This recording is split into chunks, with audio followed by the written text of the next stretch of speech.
welcome to yet another episode of the one and only baseball podcast, Put Me in Coach. My name is Matt Coggins. And my name is Carl Mizell. And if you're wondering if there's any pressure in hosting literally the world's only podcast about baseball, it's not. It's very easy.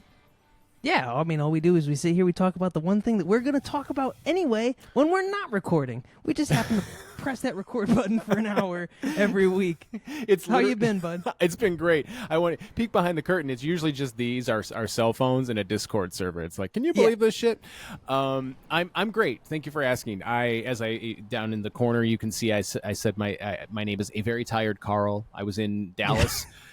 For like 3 days last week for meetings, for work. I did get to go to Globe Life Field in Arlington. That was really neat. So I got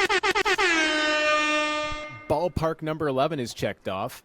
And nice. Yeah. And I found one 24-hour period, and I had the opportunity because I mentioned on the show before, I refuse to go to Sacramento or Las Vegas to see the A's.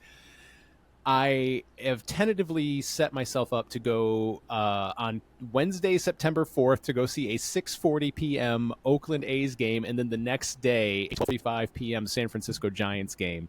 I'm literally going to fly into I'm going to fly in on the 4th, go to the ball game, crash in a hotel somewhere, get up, go to the Oracle Park, and then go right to the airport from Oracle Park.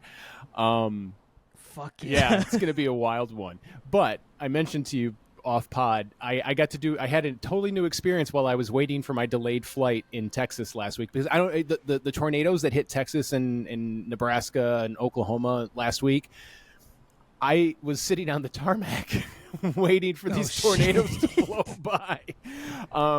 But Katie, my wife, texted me. I was like, "Hey, I think the fridge took a shit." So I had the very unique experience of shopping for and purchasing a new refrigerator on my cell phone while sitting in an airplane waiting to come home. So that was new. That was modern convenience right there. But I feel like the best appliance purchases happen in an emergency situation when you least expect them, right? Yeah, and then to top it all off, they've delivered it today, and the old one had a copper, it had water, like a water line, and they were like, "Oh, we can't do anything with it. We can't touch that." I'm like, "Guys, it's fine. Snip." The new one doesn't have ice or water. Get this thing out of here. Yeah. And here's $50. So that's how I'm doing. How the hell are you, my man? We took last week off. We did a rerun because we were so bombarded with life and work. It was a wild week. Yeah. So hey, a heads up for listeners. I'll say it right now. It's very warm in New York City, so my windows are open. You're probably going to hear a dirt bike, a bus, birds chirping. I cannot close them right now. It's going to happen. It's beautiful out right now.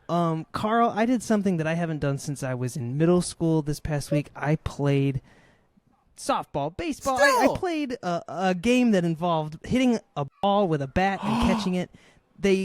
And I did good. Like, that's what surprised me the most. Like, I felt really confident in my performance.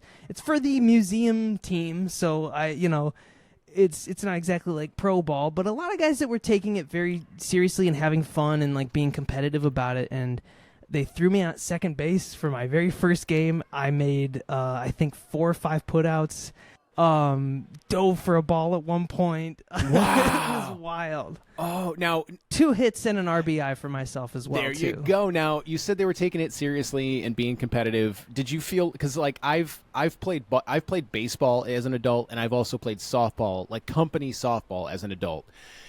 Did you feel like the balance of fun and competitiveness was good?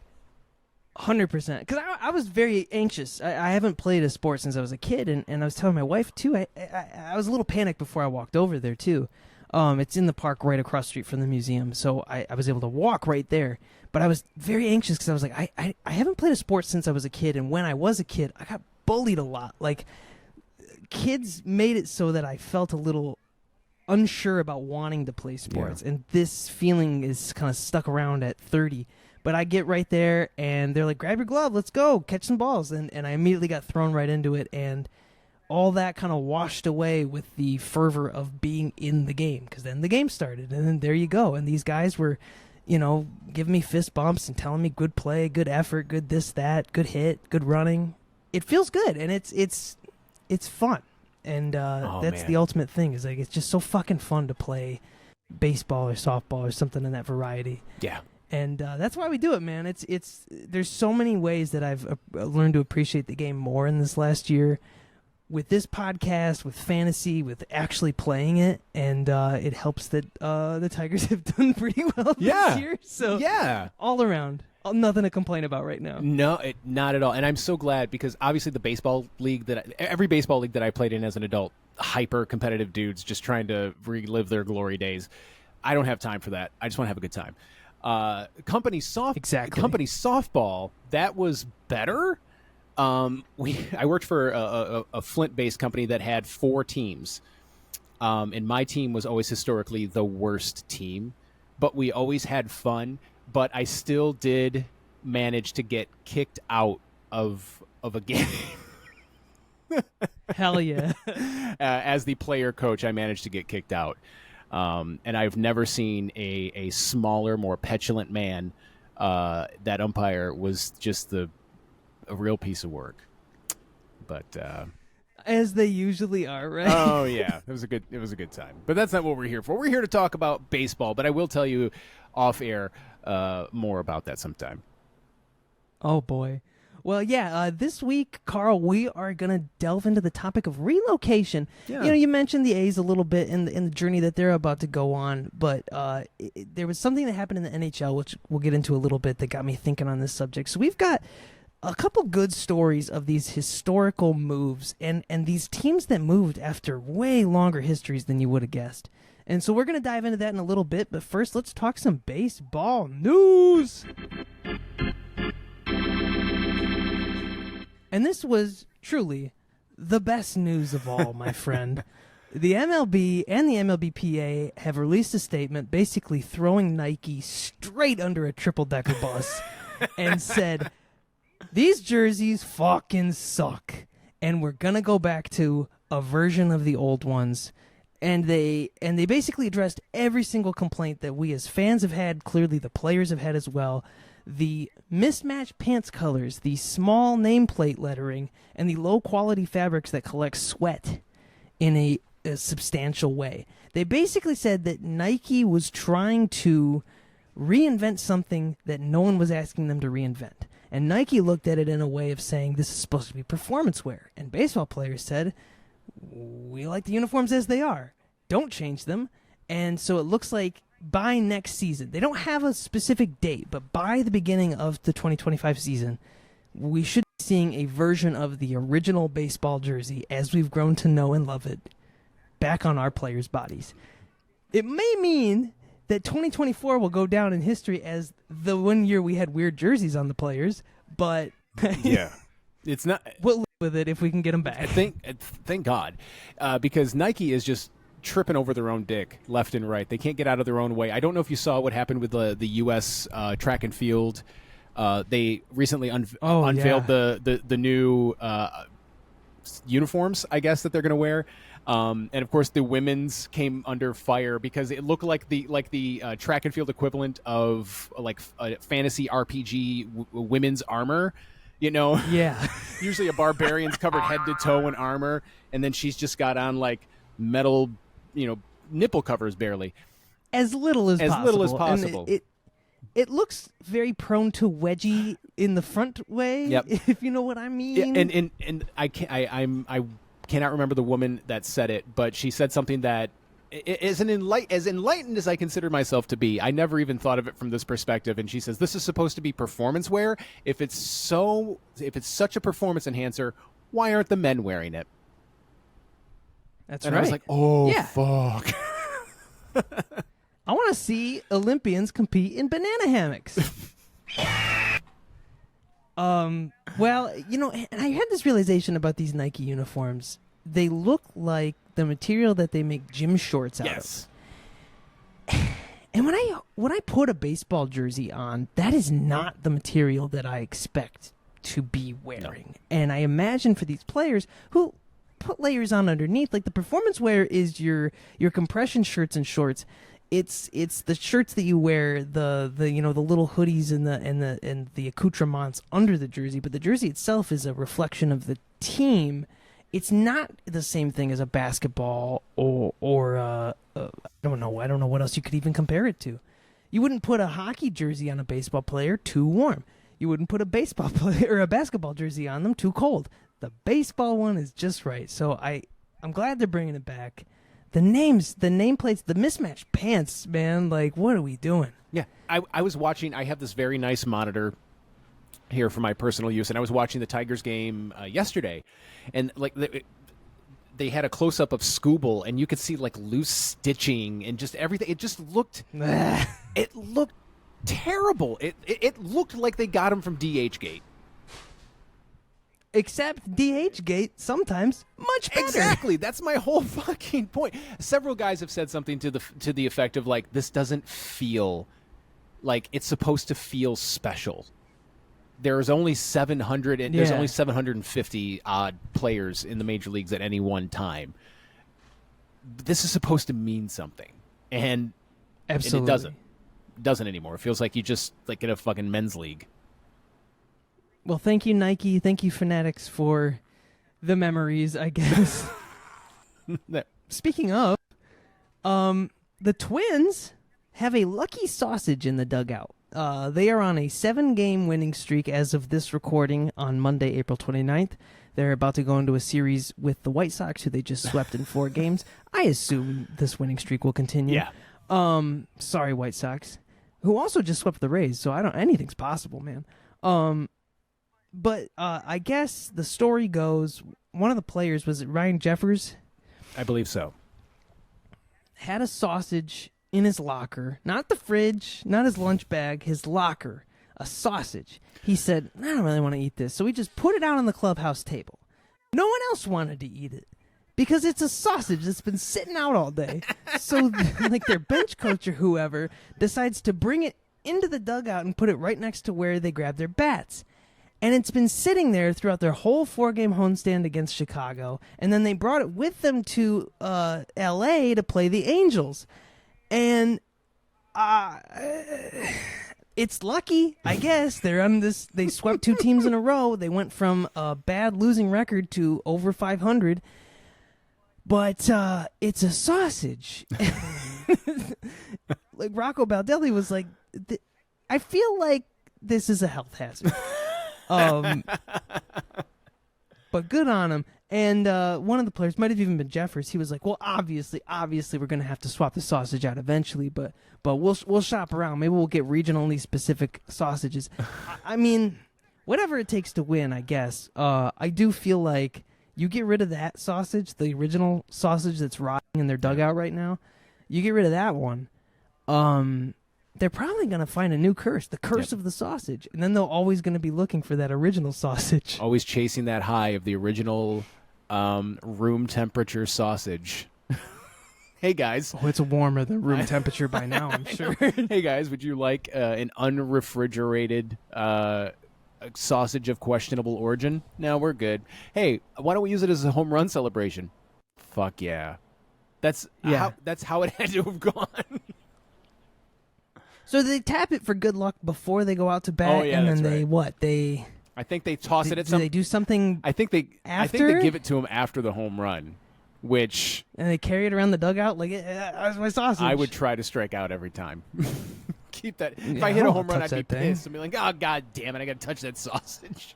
If I'm like Carlos Santana, I'm like, thank God. Yeah, thank God I'm at the Thank God I'm hitting the way I am right now. I'm at the end of my career and at no risk of hitting a home run.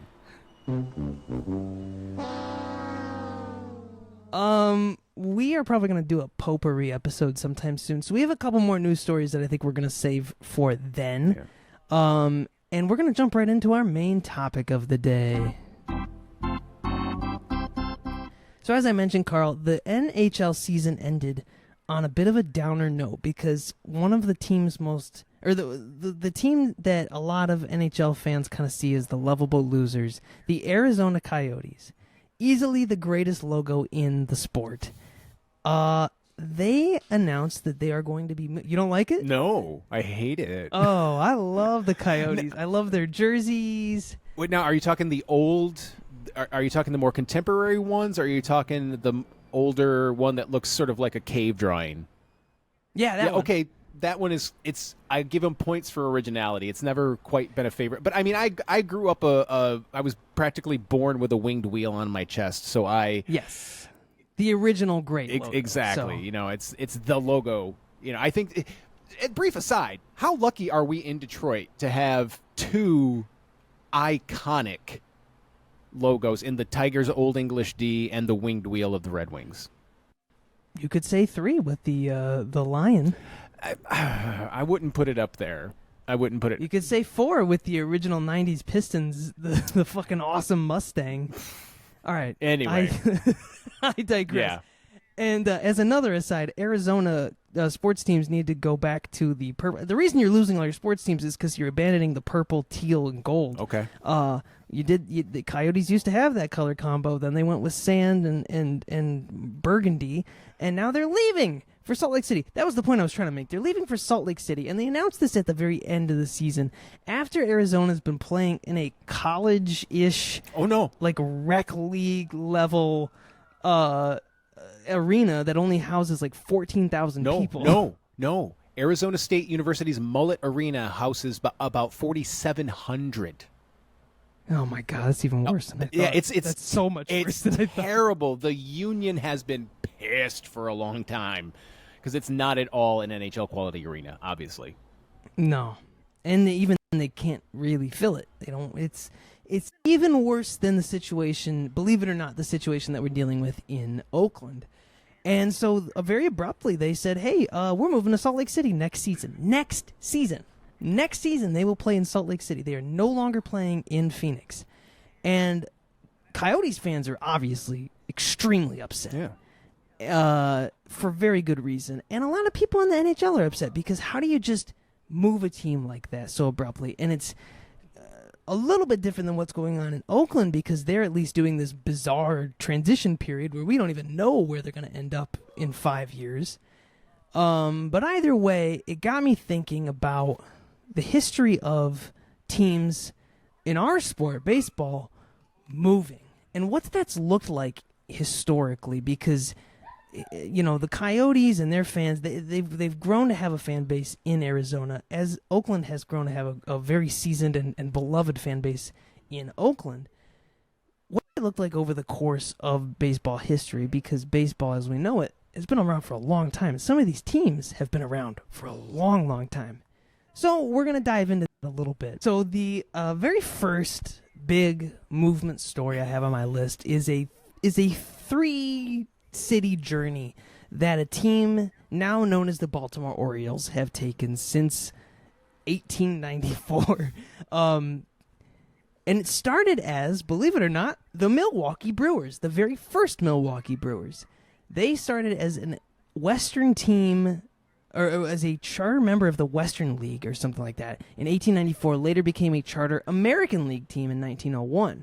We talked a little bit about this in the Spiders episode. When the American League started up, they kind of grabbed all of these fringe extra league teams that didn't make it in the National League. The Milwaukee Brewers were one of them. Despite briefly being managed by Connie Mack, who's got a storied history in the league, the Brewers floundered near the bottom of the standings, and ownership saw them floundering in a small market, which Milwaukee very much was at that time. So they wanted to move to the more populous St. Louis just 1 year after starting up in the American League.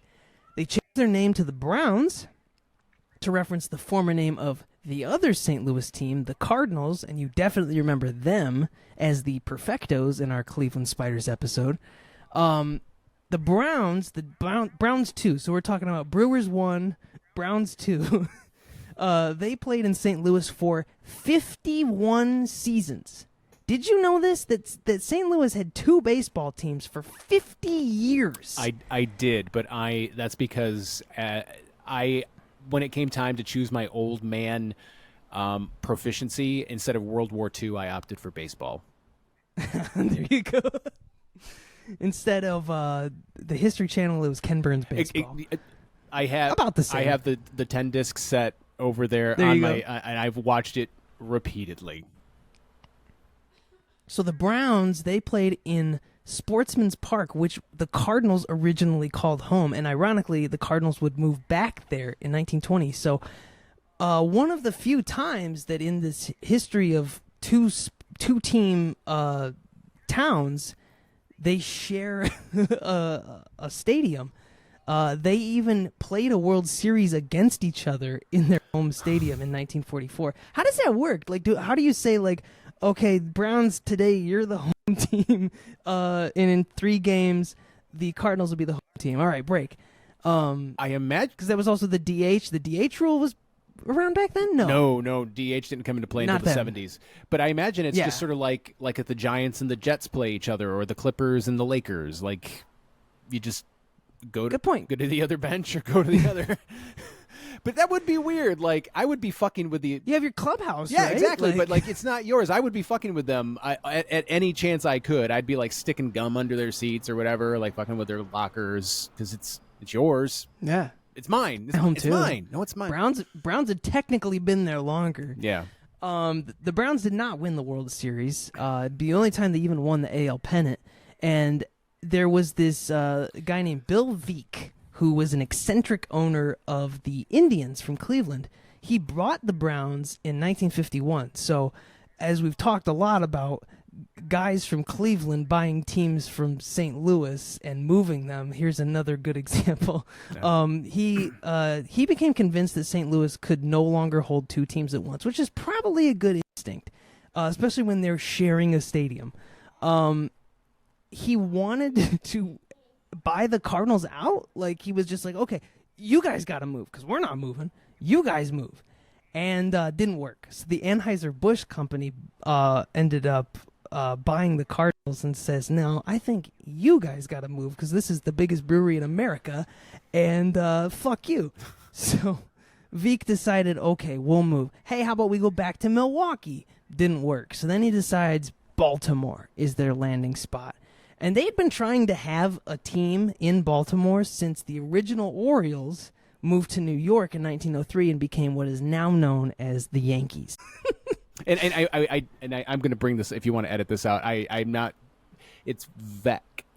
It's supposed to be. It is VEC? It is supposed to be VEE or VEE, 2 E's, a C, and a K. And I only pointed out because he wrote a book called VEC rhymes with wreck. Damn. No, it's well, now I know. Yeah, for future reference. That's why I didn't want to bring it up on the show and be like, well, actually, but it's Bill Veeck. There will be an editor's note. Editor's note. It's pronounced Veck, like wreck. And there you go. So now we're talking about Orioles Part 2. So we've had Brewers Part 1, Browns 2, now Orioles 2, all the same team.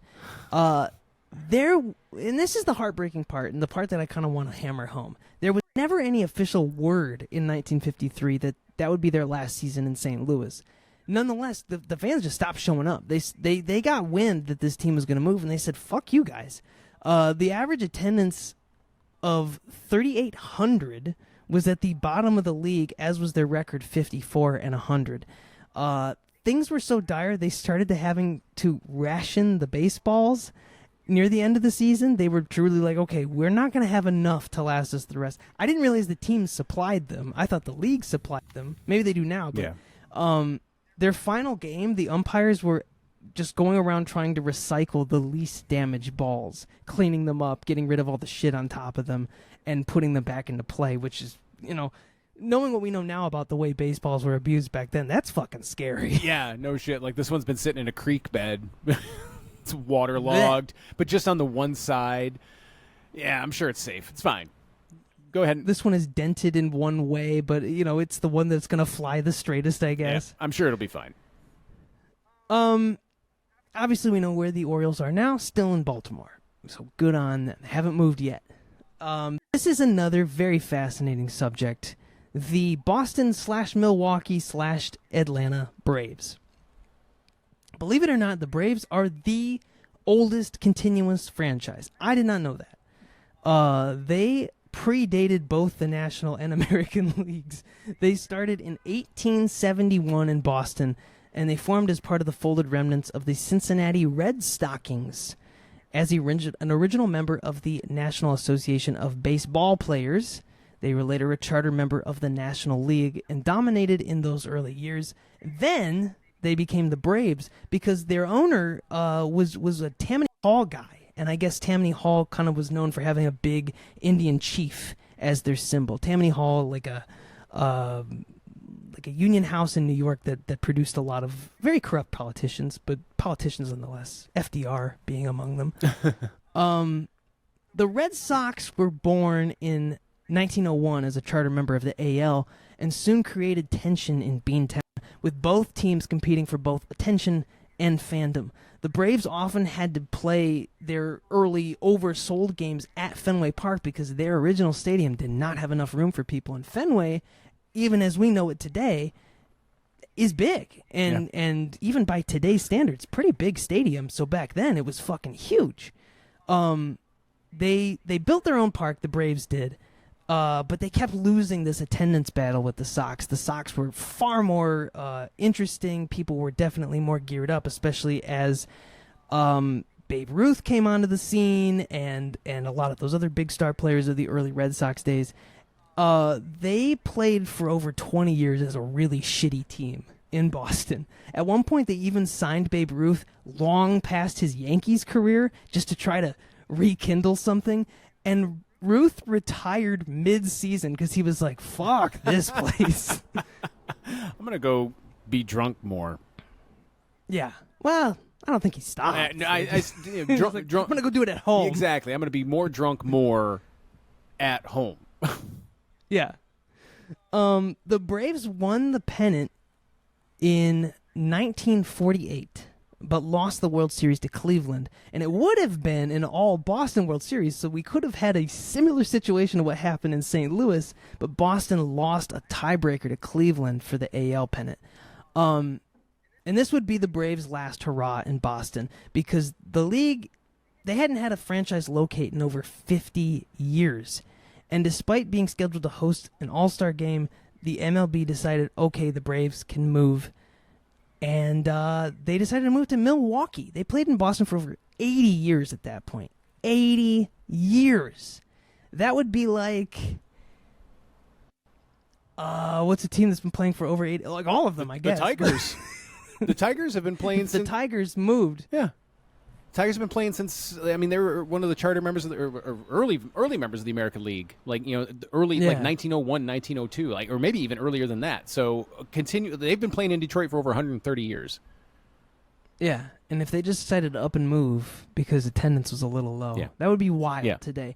And you will see how this was sort of a domino effect in the league, but we'll get to that in a second. It really showed, like, oh, we're moving teams now? Oh, I want to move. All right, let's get out of here. And part of that is because of how successful they were once they moved to Milwaukee. The fans who hadn't had baseball since, when did the Browns move out? 1901. Yeah. So it's been like 50 years since anybody's played any kind of baseball in Milwaukee at that level. The Braves minor league team was in Milwaukee, so they kind of just did a swap. But now it's the big leagues. And they embraced this team like crazy. So they would never actually have a losing season in Milwaukee. But their time there would prove to be short-lived. The team was sold in 1965 to a new owner, Chicago Consortium, which I thought was great. Like a consortium of owners was such a weird term to throw around on this. I guess that's what owns the Dodgers today, is a consortium, but it's an old-school term thrown around in my research here. This consortium shopped the team to the city with the best television market, Atlanta. Thanks in part to lead owner William Bartholomew's desire to have baseball in the Deep South. There were no baseball teams in the Deep South, and he wanted to be on the forefront of that. And you see the impact of that today because the Atlanta Braves are the team of the South. If you live anywhere south of that Mason-Dixon line and outside of Florida, you're a Braves fan. Oh, yeah. I think. Yeah, no. Unless you're a weirdo. No, and it's so interesting that you say that because I would love to do this down the line. I would love to do an entire episode on how Ted Turner bought the Braves and then turned them into that big of a team. Exactly. He bought a tiny little television station and just started broadcasting Beverly Hillbillies reruns. I'm not kidding. And wanted to make the Braves the biggest team in baseball. And so he threw them on there. It's a fascinating story. So I'm not surprised. But this is also one of the early examples of instead of the teams being owned by one singular, massive personality, this is one of the earlier examples of a consortium, as it were. Yeah. And the league would also come up with some rules around this, saying like, hey, local ownership is really important, and we don't love that there's this group of Chicagoans that are like dictating where these teams are going to move across country. And I kind of agree. You don't have your city's best interest if you're not representing them. It would be a very lame duck season in Milwaukee because the league didn't love this, and Milwaukee actually kind of sued to have the team stay, and they did not win this lawsuit, but the team did have to stay for one final year in Milwaukee. No one came. Attendance on the year was just over 500,000 total. But, of course, just a few years later, Milwaukee would get baseball back when another team relocated, the Seattle Pilots. It was 1970 when that happened. And, we can probably dive into that a little bit later. All right. I want to talk about probably among the more important and also famous examples of a relocation, and that is the big New York shuffle of the 50s and 60s. New York Giants, the Brooklyn Dodgers, moving to San Francisco / LA, respectively. As mentioned, that Braves relocation opened the floodgates for the entire league to consider expansion in the 50s and 60s. And the slew of moves changed the dynamic of baseball's early days because no longer were teams strictly tied to those major metro areas. Remember in the Spiders episode, I kept talking about how they were searching for these cities that represented economic booms, and how a lot of, New York obviously was very attractive, Boston was very attractive, and then the river towns, St. Louis, Cleveland, Chicago. For the first time in baseball's history, they're starting to look at other cities out west, up north, and saying, hey, baseball can really go anywhere because the population is going everywhere. And Chicago remains the only city with both of their pre-expansion teams in place, despite the best efforts of nearly every person who's ever owned the Chicago White Sox. That team has tried to move so many times. No one wants them. Anyway, New York City was the biggest victim of this epidemic. Dodgers owner Walter O'Malley had a prolonged feud with NYC city planning czar and all-around bastard Robert Moses. Because of the car-centric changes that Moses made in the 40s, Ebbets Field suffered from really low attendance. Now, there's a lot to get into with Robert Moses that we don't have time for today, but basically this guy just built highways through low-income neighborhoods, and Brooklyn took it the hardest. And Ebbets Field became really hard to get to, as well as, it's the 50s and 60s. The suburban, what's it called? The white flight is happening. People are getting scared to go to the inner cities. People are living in the suburbs. They don't want to go to Brooklyn at night for a game. And the Dodgers, in spite of all of this, are one of the best teams in the league, but Ebbets Field is falling apart. Attendance is at an all-time low. They really can't solve this issue. And O'Malley gets approached by developers in California who see this westward expansion as a promising business venture, and they say, hey, we will build you a stadium out here. Just come out here, bring the Dodgers. We will find you an audience, and we will find you a space to play. O'Malley didn't want to move, but he saw this as a bargaining chip to petition the city to allow him to build a new home literally down the block. And Moses instead decided that he wanted the Dodgers to build a stadium on his own pet project in Queens, a park that is now known today as Flushing Meadows Park. It was known then as Robert Moses Park. Robert Moses, there's so many stories. Go look up Defunct Land. There's stories about how he tried to develop this park for the World's Fair a couple times, how he tried to, get his own little Coney Island going. there. This guy's a fucking maniac with the projects that he had, and a lot of them very self-serving. California was offering the Chavez Ravine free of charge, whereas Robert Moses was like, hey, come build a stadium on your own dime on this dump that's named after me. Literally a dump. No-brainer, right? Yeah. At the same time, the Giants are playing in the dilapidated Polo Grounds on the east side of Manhattan, Upper Manhattan, and they're losing their fans to former roommates, the Yankees, who set up shop right across the Harlem River. Moses, too, blocked the construction of a new stadium and even stalled hopes of restoring the Polo Grounds. Giants owner Horace Stoneham was convinced to ship the team to San Francisco once the Dodgers made their decision, as it would be best to have two National League teams move together for ease of scheduling and stuff like that. But as is the case with both of these sites where, Ebbets Field was, where the Polo Grounds were, it's all low-income housing, which was another big thing that Moses was big on developing. Hearts were broken across the Big Apple. A lot of people, to this day, still hold a grudge against the Dodgers. Not as much the Giants, but the Dodgers definitely have pissed a lot of people off since then. The Yankees were a deeply hated American League rival for both teams, and now the city was left entirely without a National League team. Brooklyn lost a huge part of its identity because the Dodgers had been there even before the borough was part of New York City. And Manhattan wouldn't see professional baseball after the Polo Grounds were torn down ever again. All of baseball is played now outside of the island of Manhattan. Thankfully, out of all of this, a couple years later, we had the Mets, and the Mets are still going strong. On that former dump known as Robert Moses Park, somebody built a stadium there, Shea originally and now Citi Field. Now, the Dodgers, in turn, set a still-standing MLB record for attendance with their first home opener. They played at the LA Coliseum, sold over 78,000 tickets.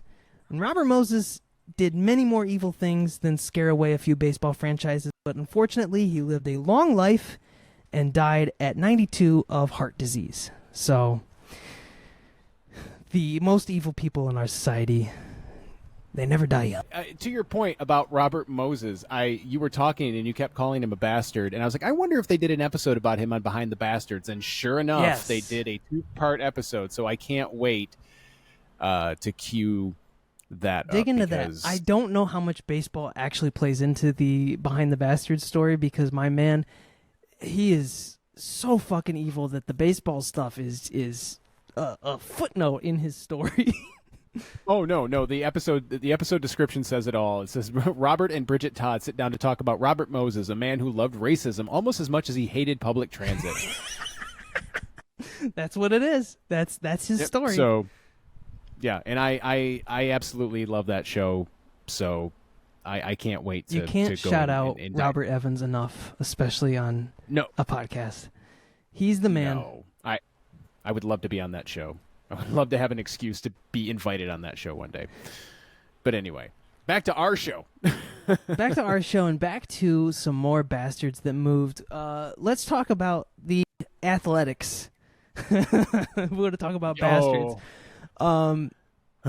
They've moved a lot, believe it or not. And I've got the Philadelphia / Kansas City / Oakland / Sacramento / Las Vegas Athletics. But we're only going to get into the first couple moves here. They are another charter member of the American League, and we're talking about a lot of historic teams here. They played for over 50 years in Philadelphia and dominated the early years under Connie Mack, including 3 World Series wins from 1910 to 1913 and a resurgence in the early 30s. However, the Depression took a big toll on the club and eventually led to its sale to a real estate magnate named Arnold Johnson in 1954. Johnson, and we talked a little bit about this in the Spiders episode as well, he was colluding with the Yankees organization because he was buddies with their owners. He owned their minor league team and the stadium that they played in. He wanted to move the team to Kansas City and basically function as a farm team for the Yankees. And they did. They developed a ton of talent that just got traded to the Yankees for nothing. Once they got to Kansas City and they had this bargain, and people are starting to point out, like, hey, don't do that. He immediately tried to flip it to somewhere west. But Kansas City fans were really happy to have baseball in their town, so they're coming out to the games. They're driving up attendance. And they were kind of tied down in Kansas City because there was such a vibrant fan base there. And so instead of being able to sell the team west, he basically disallowed Mack from building any kind of farm team, spending any kind of money, developing any kind of talent, and then he died. Charles Finley purchased the team in 1960, and he really wanted to differentiate himself from previous ownership. He adopted the now signature Kelly green uniforms, adorned them with Kansas City nice and bright across the front, and he purchased a bus. This is the weirdest part. He purchased a bus, pointed it in the direction of New York City, and set it on fire, burning it and the stadium lease to signify a new era. He announced, "My intentions are to keep the A's permanently in Kansas City and build a winning ball club. I have no intention of ever moving the franchise." Almost immediately, he looked to shop the team elsewhere. Attempts to move to Dallas, Louisville, Atlanta, and Oakland were rejected heartily by the league. They really liked having a team in Kansas City. He even threatened to move the team to a cow pasture somewhere outside of the Kansas City metro area in Missouri. After a very prolonged battle, and despite Kansas City voters approving funds for a brand new stadium, the team was finally approved for Oakland right before the 1968 season. Now, that voter referendum for building a new stadium still went through, so they still built the motherfucker. It is now known as Kauffman Stadium, and the Royals play in it. Everybody was outraged that the A's would leave. They really liked having that ball club, and so that's what fast-tracked the Royals and the Pilots joining the league in 1970. There was already a plan for expansion, and the would-be owners of the Royals were basically like, "No, we want it now. We want a team now. Fuck you." And that's how we have the Royals, and why the Pilots did not last very long in Seattle, because they were not ready. No, they were not. This whole thing was a giant clusterfuck, and he pretty much succinctly wrapped it up in a beautiful little TLDR. So now we've got versions of teams that we know these days, and I don't know how else best to untie this knot, but we're going to talk about the Washington Senators, who later became the Minnesota Twins, the Washington Senators, who later became the Texas Rangers, and the Montreal Expos, who later became the Washington Nationals. All of these stories very centralized on how much somebody wanted baseball happening in D.C., but not that bad. And I still don't think to this day D.C. is a baseball town. But either way, we're talking about yet another charter franchise. The Washington Senators played in D.C. for 60 years. I'm not kidding when I say these teams were around forever. Like, generations grew up on these teams. They won a World Series in 1924. They dominated in the 10s and 20s, became a laughingstock in the 40s and 50s. And especially, they became the subject of the infamous musical Damn Yankees. They are the protagonists' team, the Nationals. I forgot about that. Yeah. Damn Yankees, you're not familiar with it. A guy, doesn't he like make a deal with the devil to curse the Yankees or something like that? Yeah, it's been a long time since I've seen a production of that. Old musical. Not too bad, I think. Not my favorite. No. There's better old musicals out there. No, fun story. I actually got to reference in an episode of Cheap Smut. I got to reference this because Harry Frazee, the guy that owned the Red Sox, he sold Babe Ruth to the Yankees so that he could fund his newest musical, which was No No Nanette, which is an old like patent leather shoes, Pal Joey, and No No Nanette, like that era. Hi, did you know that we have theater degrees? Yeah. Could you tell? We're talking about theater. Could you We did a little theater diversion. But damn Yankees aside, the Senators moved to the Twin Cities in 1960. I guess they're technically in Minneapolis, right? They're not in St. Paul. They're not like on the border. No. No. They were replaced immediately by an expansion team, and I couldn't really like. It is kind of weird because the Royals almost immediately replaced the Athletics, but it took a couple of years. Mm-hmm. The Senators replaced the Senators, nay Twins, immediately. The league expanded like that year because they were threatened by this thing called the Continental League, that was aiming to put a franchise in Minneapolis as well, which is a big reason why the Senators moved there. D.C. seemed like a no-brainer because they just had a team there. They even had a stadium there. It was awesome.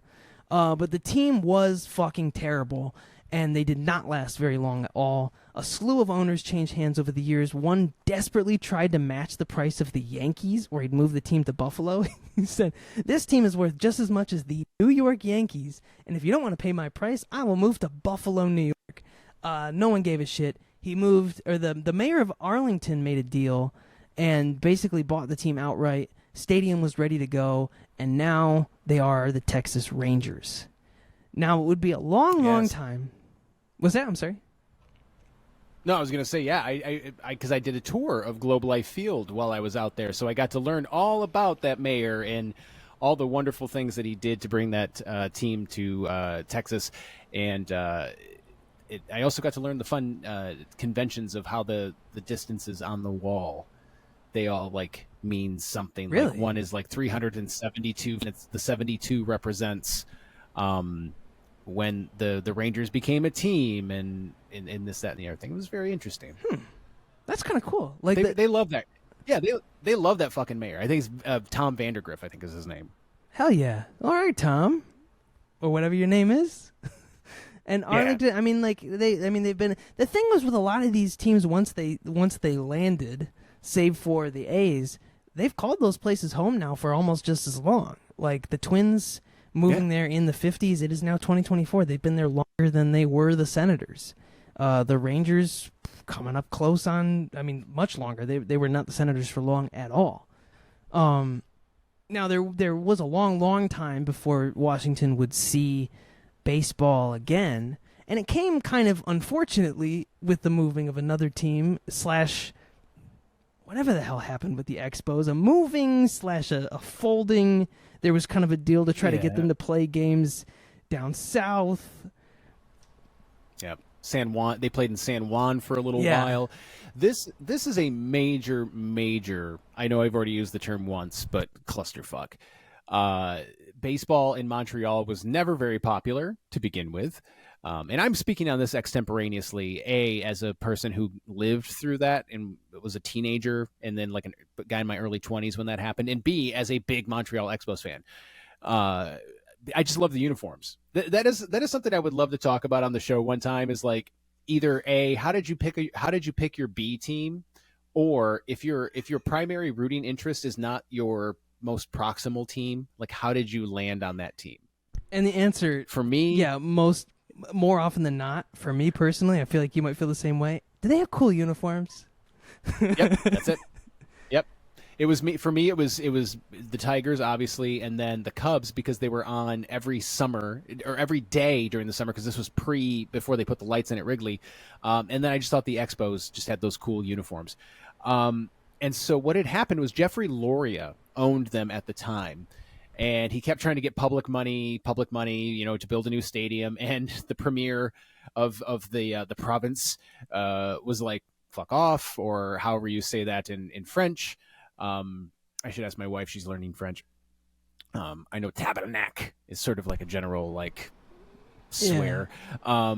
But so what happened was Jeffrey Loria basically sold the team to Major League Baseball. Major League Baseball owned the Montreal Expos, and he fucked off hard. He bought the Expos for like $16 million, sold it to Major League Baseball for $120 million, and then Major League Baseball gave him a $38.5 million interest-free loan to go buy the Marlins. And when he left, He took everything.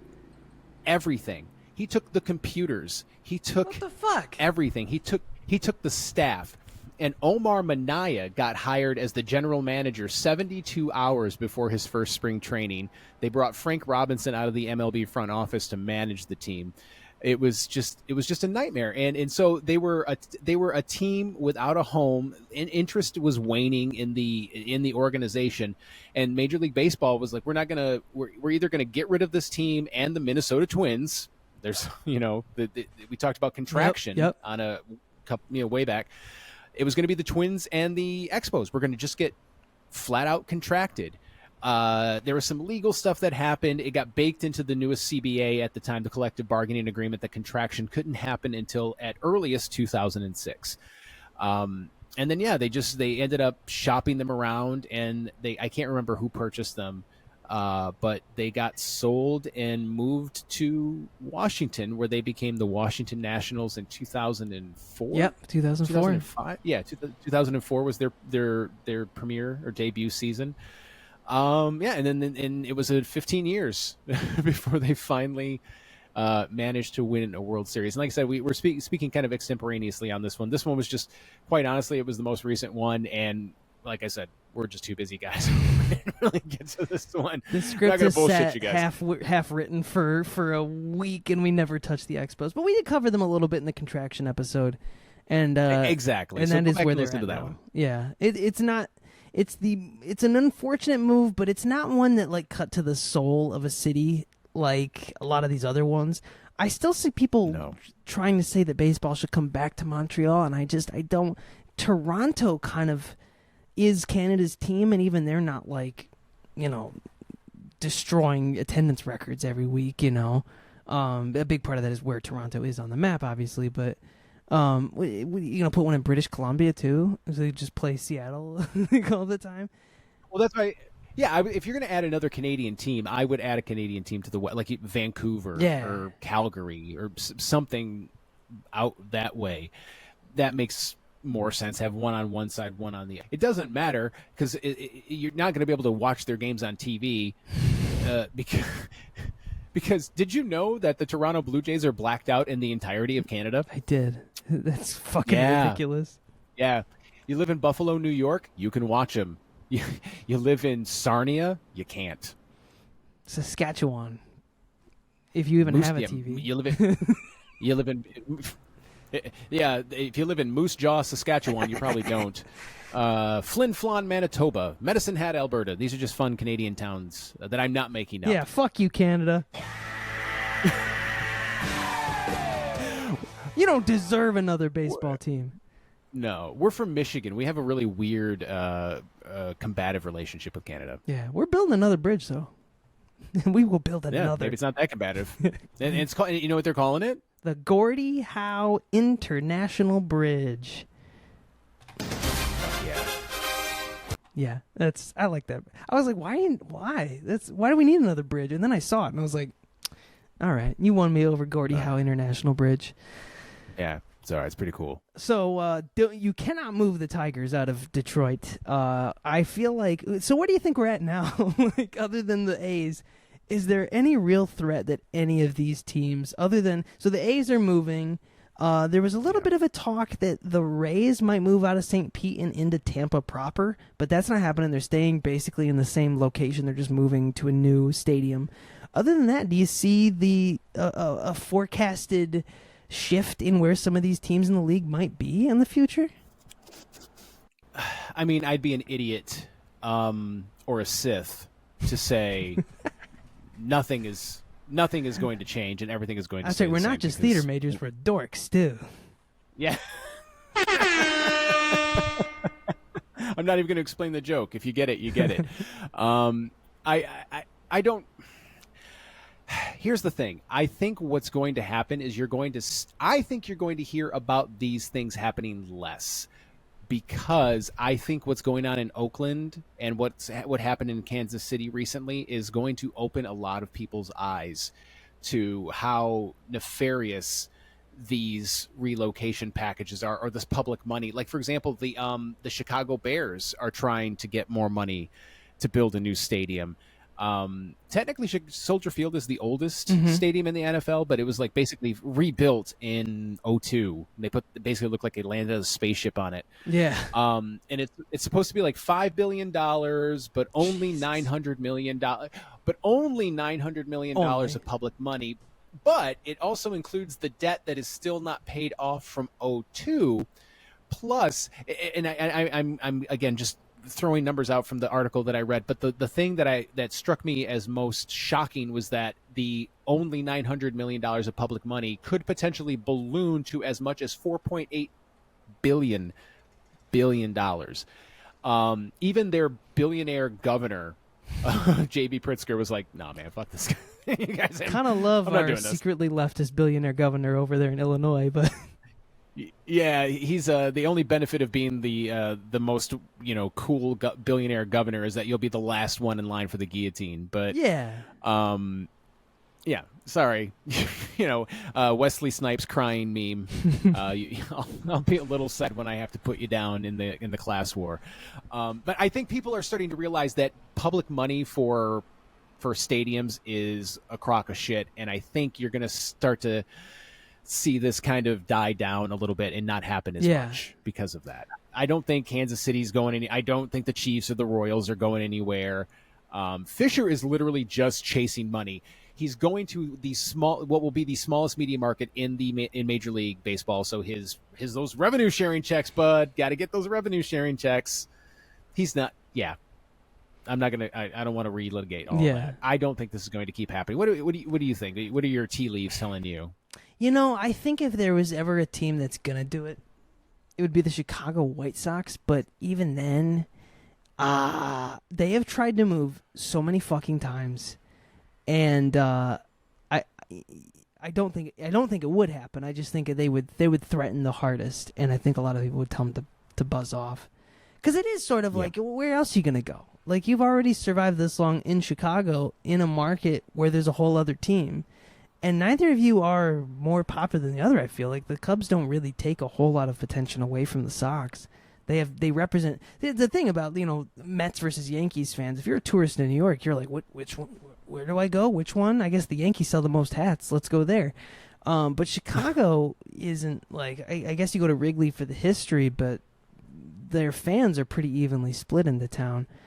And this is just me talking out my ass, but I think that they want that public money too, and they're not going to get it, and they're going to make we'll go somewhere else. We'll move to Nashville, and no one's gonna buy it because it's just like, you own the Bulls, Ryan. Where are you gonna go?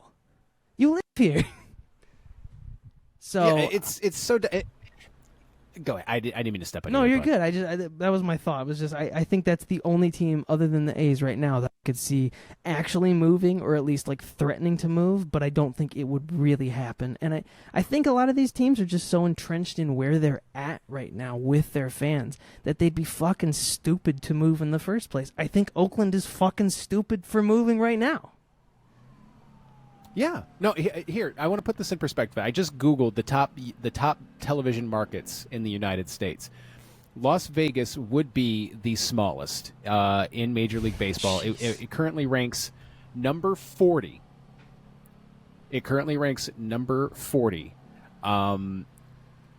Jacksonville is number 41. I'm going to give you a guess at the number 42 media market in the United States. You're never going to guess it. Omaha, Nebraska. Grand Rapids, Kalamazoo, Battle Creek. That Tri-City area. Oh, shit.